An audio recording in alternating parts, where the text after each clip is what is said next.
Asslamu alikum. Welcome back to Mm Sha kitchen. இன்னைக்கு நம்ம என்ன ரெசிபி பார்க்க போறோம்னா குலோப் ஜாமுன் ரெசிபி. எப்படி ரெடிமேட் மாவு இல்லாம ரவை, பால் பவுடர், மைதா இது எதுவுமே இல்லாம நம்ம இன்னைக்கு குலோப் ஜாமுன் ரெசிபி செய்ய போறோம். அதுக்கு முன்னாடி நம்ம சேனலை சப்ஸ்கிரைப் பண்ணாம மறக்காம சப்ஸ்கிரைப் பண்ணிக்கோங்க. பக்கத்துல இருக்க பெல் ஐகானை கிளிக் பண்ணிக்கோங்க. இப்போ வாங்க வீடியோக்குள்ள போலாம். இதுக்கு வந்து நான் ஒரு 10 rupees மேரி பிஸ்கெட் எடுத்திருக்கேன். நீங்க எந்த பிஸ்கெட் வேணா எடுத்துக்கலாம், உங்களுக்கு பிடிச்ச பிஸ்கெட் எடுத்துக்கலாம். இந்த மாதிரி ஒயிட் கலர் பிஸ்கெட்டா இருக்கிற மாதிரி பார்த்துக்கோங்க. இதில் ஒரு அட்வான்டேஜ் உங்களுக்கு சொல்கிறேன். நீங்கள் பிஸ்கெட் வந்து ஓப்பன் பண்ணி அந்த பேக்கெட் ஓப்பன் பண்ணி ஒரு 5 to 7 days ஆனதுக்கப்புறம் காற்று போன மாதிரி இருக்கும்ல, கிரன்ச்சியாக இல்லாத மாதிரி அந்த பிஸ்கெட் கூட எடுத்துக்கலாம். நீங்கள் கிரன்ச்சியாக இருக்க பிஸ்கெட்டாக எடுக்கணும்னு இல்லை, பழைய பிஸ்கெட் கூட எடுத்துக்கலாம். இது எல்லாத்தையும் நான் இந்த மாதிரி உடச்சி மிக்சியில் சேர்த்துக்கிறேன். அப்போ தான் உங்களுக்கு பவுடர் ஆகிறதுக்கு ஈஸியாக இருக்கும். இப்போ வந்து நான் பவுடர் பண்ணிட்டு வந்துடுறேன் மிக்சியில். பாருங்கள், நல்லா ஃபைன் பவுடராக இருக்கணும். இந்த மாதிரி நல்லா தொட்டு பண்ண நல்லா பவுடராக இருக்கணும். இப்போ நான் ஒரு பவுலில் அந்த பவுடர் எல்லாத்தையும் சேர்த்துக்கிறேன். உங்ககிட்ட எவ்வளோ பவுடர் இருக்கோ எல்லாத்தையும் சேர்த்துக்கோங்க. நான் 10 rupees பேக்கெட்டுக்கு வந்து 1/2 cup பால் சேர்த்துருக்கேன். இதை நல்லா ஒரு சாஃப்ட் டோ மாதிரி நம்ம பிசைஞ்சு எடுத்துக்கலாம்.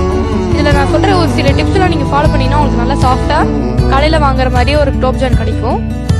இந்த மாதிரி நல்லா சாஃப்டாக இருக்கும். நார்மலாக நம்ம பிசையும் போல குலோப் ஜான் மாவு அதோட கொஞ்சம் சாஃப்டாக இருந்தால் உங்களுக்கு நல்லா வரும். இந்த மாவுக்கு வந்து எந்த பக்கமும் இல்லை, நீங்கள் லைட்டாக அந்த ஃபுல் மாவே பிசைஞ்சு எடுத்துட்டு தொட்டு பார்த்தீங்கன்னா சாஃப்டாக இருக்கணும். இப்போ நல்லா வெடிப்பு இல்லாமல் நல்லா வந்து கிளியராக உருட்டி எடுத்துக்கோங்க. இப்போ நல்லா சூப்பராக உருட்டி எடுத்துட்டேன். இதே மாதிரி நான் எல்லாத்தையும் உருட்டி எடுத்துக்கிறேன். நல்லா வெடிப்பு இல்லாமல் உருட்டி எடுத்திங்கன்னா தான் நீங்கள் பொரிக்கும் போது நல்லா வரும். இப்போ நான் எல்லாத்தையும் உருட்டி எடுத்துட்டேன். எனக்கு 10 ரூபா பிஸ்கெட்டில் வந்து 15 அந்த பால்ஸ் வந்துச்சு. இப்போ நான் 1/2 cup சர்க்கரை, 1/2 cup தண்ணி சேர்த்துட்டு 2 டேபிள் ஸ்பூன் வந்து ரோஸ் வாட்டர் சேர்த்துக்கிறேன். உங்களுக்கு ரோஸ் வாட்டர் வேணும்னா நீங்கள் ஸ்கிப் பண்ணிக்கலாம். சர்க்கரை வந்து நம்மளுக்கு லைட்டாக கரைஞ்சி கொதிச்சு வந்தால் மட்டும் போதும், கம்பி பதம்லாம் வர தேவையில்லை. இப்போ நம்ம ஓரமாக வச்சிடலாம். இப்போ நான் ஒரு பேனில் வந்து எண்ணெய் சேர்த்துக்கிறேன். இப்போ நான் வந்து நல்லா ஹீட் ஆகிடுச்சு. நல்லா மீடியம் ஃப்ளேமில் வச்சு நான் போட்டுக்கிறேன். ஒன்று ஒன்றா ட்ரா பண்ணிக்கோங்க. ஃபஸ்ட்டு நீங்கள் 4 போட்டு செக் பண்ணி பார்த்துக்கோங்க. நல்லா வந்துச்சுன்னா அதுக்கப்புறம் நீங்கள் பேலன்ஸ் எல்லாத்தையும் போட்டுக்கலாம். இது கண்டிப்பாக உடையாது, வெடிப்பு எதுவும் வராது. உங்களுக்கு சாஃப்டாக அந்த மாவு எப்படி நல்லா நம்ம ஊற்றணுமோ அதே ஷேப்பில் தான் நம்மளுக்கு திருப்பி கிடைக்கும். அதுக்கு ஒன்று கூட நம்மளுக்கு உடஞ்சிருக்காது. ஆனால் அந்த கடையில் வாங்கக்கூடிய மாதிரி அந்த குலோப் ஜான் இருக்கும். இதே மாதிரி நான் எல்லா மாவும் நான் வச்சுருந்தால அது எல்லாத்தையும் நான் ஃப்ரை பண்ணி எடுத்துக்கிறேன். அந்த கலர் வந்து உங்களுக்கு எடுக்கும் போது லைட் கலரில் தான் இருக்கும். ஆனால் அது ஆறுனதுக்கப்புறம் அந்த ஜீராவில் போட்டதுக்கப்புறம் நம்மளுக்கு கலர் சேஞ்ச் ஆகிரும். இப்போ நான் ஜீராவில் ஒரு பிஞ்ச் ஏலக்காய் தூள் சேர்த்துக்கிறேன். அவ்வளோதான், லைட்டாக கொதிச்சு வந்தால் போதும். இப்போ நம்மளோட ஜீரா வந்து கொஞ்சம் சூடாக இருக்கணும். அடுப்பு ஆன்லேயே வைக்கக்கூடாது, ஆஃப் பண்ணிடுங்க.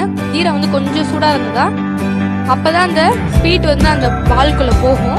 ஒரு 5 நிமிஷம் இல்லைனா 10 நிமிஷம் ஊற வச்சாலே அந்த எல்லா ஜீராவுமே உள்ளே வந்து இழுத்துரும். நீங்கள் வந்து டேரெக்டாக சாப்பிட ஆரம்பிச்சிடலாம். நம்ம நார்மலாக செய்கிற குலோப் ஜான், கடையில் வாங்கி செய்கிற குலோப் ஜான்லாம் வந்து நீங்கள் நைட்டு ஊற வச்சுட்டு இல்லைனா ஒரு 2 மணி நேரம் 3 மணி நேரம் ஊற வச்சுருக்கா சாப்பிட வேண்டியதாக இருக்கும். இதை வந்து நீங்கள் இன்ஸ்டண்ட்டாக சாப்பிட ஆரம்பிச்சிடலாம்.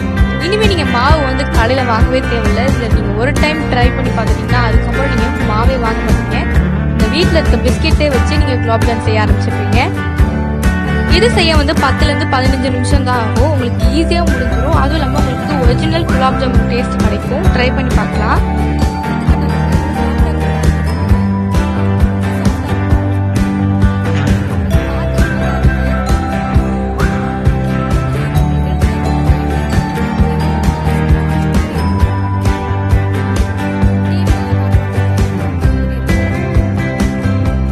இதில் வந்து ரோஸ் வாட்டர் ஆட் பண்ணிங்கன்னா இன்னும் உங்களுக்கு சூப்பராக இருக்கும். உங்களுக்கு வேண்டாம்னா நீங்கள் ஸ்கிப் பண்ணிக்கலாம். இந்த வீடியோ உங்களுக்கு பிடிச்சிருந்ததுன்னா லைக் பண்ணிக்கோங்க, ஷேர் பண்ணிக்கோங்க, மறக்காமல் சப்ஸ்கிரைப் பண்ணிக்கோங்க. பக்கத்தில் இருக்க பெல் ஐக்கானே கிளிக் பண்ணிக்கோங்க. அப்போ தான் நான் அந்த மாதிரி ரெசிபிஸ் போட்டால் உங்களுக்கு உடனே நோட்டிஃபிகேஷனாக வரும். இது போல் நிறைய ரெசிபிஸ் நான் ஏற்கனவே அப்லோட் பண்ணியிருக்கேன், அதையும் செக் பண்ணி பாருங்கள். பிடிச்சிருந்ததுன்னா லைக் பண்ணி ஷேர் பண்ணிக்கோங்க. பாய். இது போல் இன்ட்ரெஸ்டிங்கான வீடியோவில் உங்களுக்கு நெக்ஸ்ட் டைம் சந்திக்கிறேன். பாய். See you, take care, stay home, stay safe. மறக்காம நம்மளை இன்ஸ்டாகிராம், FBல ஃபாலோ பண்ணா ஃபாலோ பண்ணிக்கோங்க.